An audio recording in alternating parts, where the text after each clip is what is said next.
ચોટીલા તાલુકાના આણંદપુર, કંથારિયા, આંકડિયા, પરબડી, મોણપર, વડાલી, ગોલીડા સહિતના ગામોમાં વર્ષ 2006થી કુલ 508 સાથણીના હુકમો થયા હતા. તે પૈકી 289 લાભાર્થીઓ સાથણીની જમીનના વાસ્તવિક કબજાથી વંચિત હતા. આ તમામ પેન્ડિંગ કબજાઓના નિકાલ માટે છેલ્લા 6 મહિનાથી વિશેષ ઝુંબેશ હાથ ધરવામાં આવી હતી.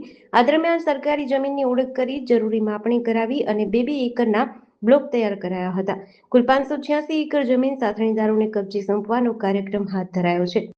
આજરોજ સ્થળ પર જઈને ચિઠ્ઠી દ્વારા પારદર્શક ડ્રો પદ્ધતિથી જમીનની ફાળવણી કરાઈ હતી, જેમાં કુલ 57 સાથીદારોને 2-2 એકર મુજબ કુલ 114 એકર જમીનના સર્વે નંબરો સાથે પ્રત્યક્ષ કબજા સોંપાયા હતા. આ તમામ સાથણીદારો આણંદપુર ગામના રહેવાસી હતા અને તેમને સખપર તથા આણંદપુર ગામની જમીનમાં પ્રત્યક્ષ કબજો સોંપવામાં આવ્યો હતો. બાકી રહેલા સાથણીના તમામ પાત્ર લાભાર્થીઓને આવતીકાલે કબજો સોંપવાની કામગીરી હાથ ધરાશે. આ રીતે વર્ષોથી પેન્ડિંગ રહેલા સાથણીના હકના કબજાના પ્રશ્નનો તબક્કાવાર નિકાલ કરાઈ રહ્યો છે.